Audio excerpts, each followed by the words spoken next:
And this is the Guernsey flower and vegetable market.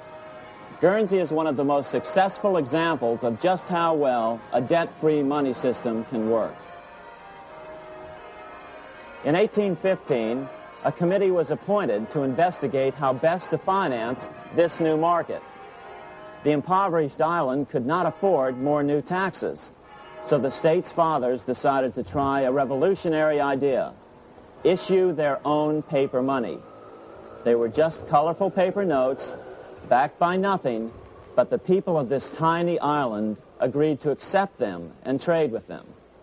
To be sure they circulated widely, they were declared to be good for the payment of taxes. Of course, this idea was nothing new. It was exactly what America had done before the American Revolution, and there are many other examples throughout the world. But it was new to Guernsey, and it worked miracles. This market is still in use, and remember, it was built for no debt to the people of this island state. But what if we follow Guernsey's example? How would the bankers react to these reforms? Certainly the international bankers cartel will oppose reforms that do away with their control of the world's economies as they have in the past. But it is equally certain that Congress has the constitutional authority and responsibility to authorize the issuance of debt-free money, U.S. notes, and to reform the very banking laws it ill-advisedly enacted. Undoubtedly, the bankers will claim that issuing debt-free money will cause severe inflation or make other dire predictions. But remember, it is fractional reserve banking which is the real cause of over 90% of all inflation, not whether debt-free U.S. notes are used to pay for government deficits. In the current system, any spending excesses on the part of Congress are turned into more debt bonds, and the 10% purchased by the Fed are then multiplied many times over by the bankers, causing over 90% of all inflation. Our fractional reserve and debt-based banking system is the problem. We must ignore its inevitable resistance to reform and remain firm until the cure is complete. As the director of the Bank of England in the 1920s, Sir Josiah Stamp put it, referring to this modern fractional reserve banking system, banking is conceived in iniquity and born in sin. Bankers own the earth. Take it away from them, but leave them the power to create money and control credit, and with the flick of a pen, they will create enough money to buy it back again. Take this great power away from the bankers, and all great fortunes like mine will disappear, and they ought to disappear, for this would be a better and happier world to live in. But if you want to continue the slaves of bankers and pay the cost of your own slavery, let them continue to create money and to control credit.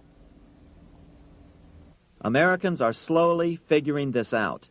Today, over 3,200 cities and counties have endorsed the proposal of a nonprofit organization called Sovereignty.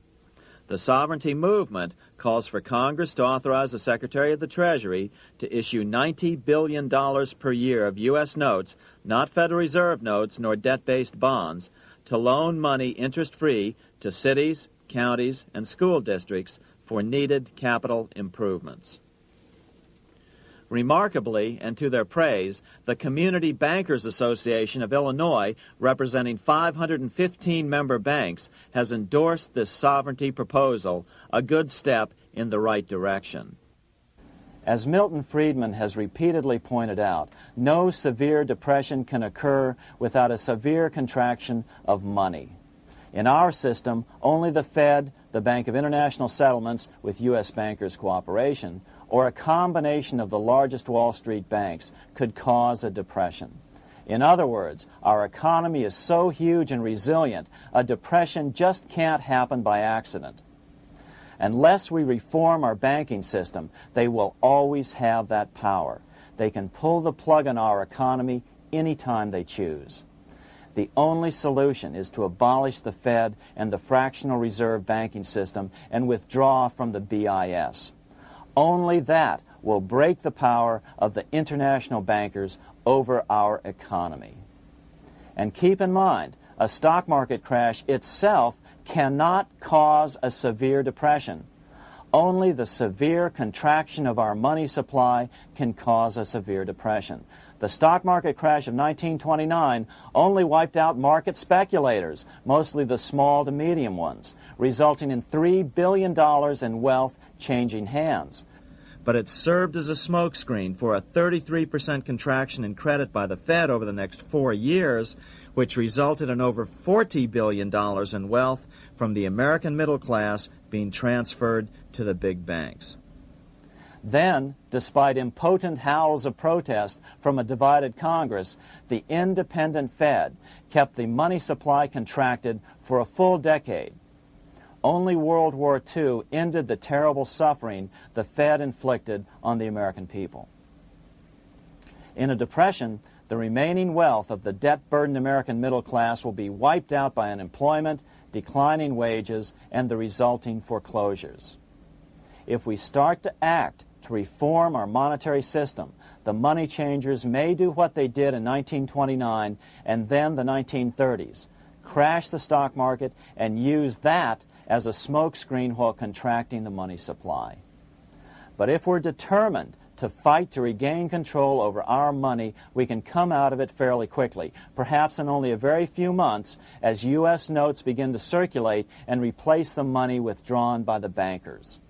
The longer we wait, the greater the danger we'll permanently lose control of our nation. But some still wonder why the international bankers would want to cause a depression. Wouldn't that be killing the goose that is currently laying all those golden interest eggs? Remember what Larry Bates said at the first of this videotape. You see, in periods of economic upheaval, in economic crisis, wealth is not destroyed. It is merely transferred. Do we have any hints as to what the money changers have in store for us?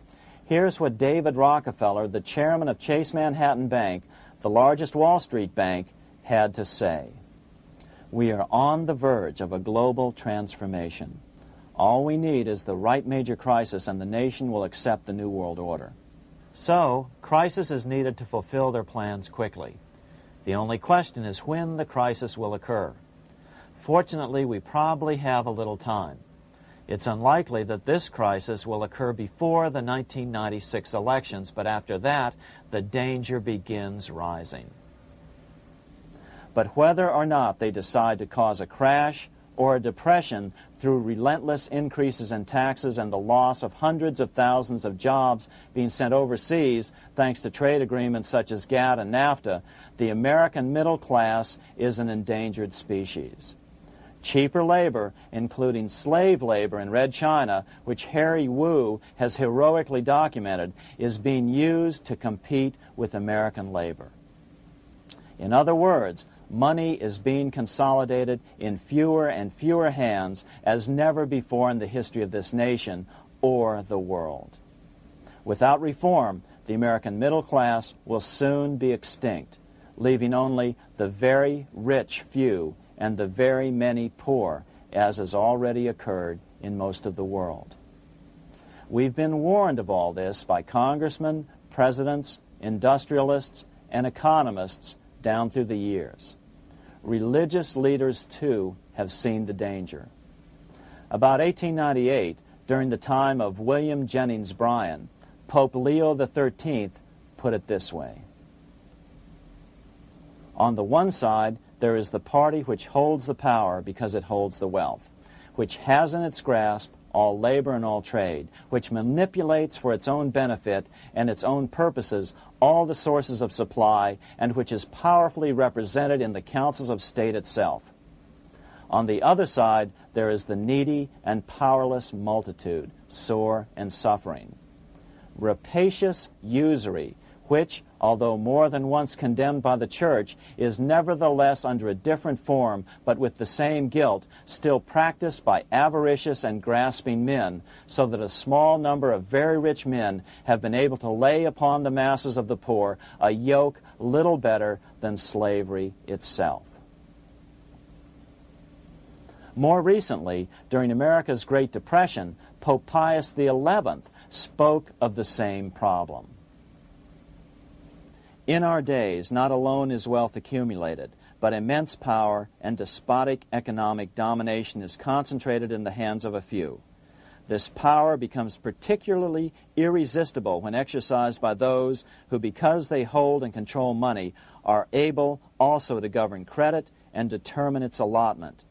For this reason, supplying, so to speak, the lifeblood to the entire economic body and grasping, as it were, in their hands the very soul of the economy, so that no one dare breathe against their will. Educate your friends. Our country needs a solid group who really understand how our money is manipulated and what the solutions really are. Because if a depression comes, there will be those who call themselves conservatives who will come forward advancing solutions framed by the international bankers. Beware of calls to return to a gold standard. Why? Simple, because never before has so much gold been so concentrated outside of American hands. And never before has so much gold been in the hands of international governmental bodies such as the World Bank and International Monetary Fund. A gold-backed currency usually brings despair to a nation, and to return to it would certainly be a false solution in our case. Remember, we had a gold-backed currency in 1929 and during the first 4 years of the Great Depression. Likewise, beware of any plans advanced for a regional or world currency. This is the international bankers' Trojan horse.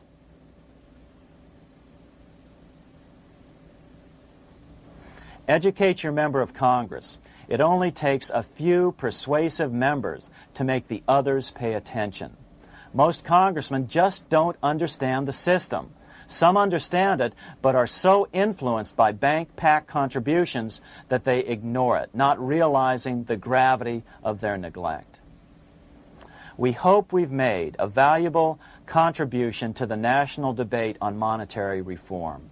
It remains for each man to do his duty, consistent with his state in life. May God give us the light to help reform our nation and ourselves. We say ourselves because ultimately vast multitudes of men are going to be driven more and more to desperation by the accumulation of the world's wealth in fewer and fewer hands. Men will tend to become like their oppressors, selfish and greedy. Rather, let's keep in mind during this period of reform a warning not to lose sight of greater things. As Pope Pius XI put it, "For what will it profit men that a more prudent distribution and use of riches make it possible for them to gain even the whole world, if thereby they suffer the loss of their own souls? What will it profit to teach them sound principles in economics, if they permit themselves to be so swept away by selfishness, by unbridled and sordid greed, that hearing the commandments of the Lord, they do all things contrary?"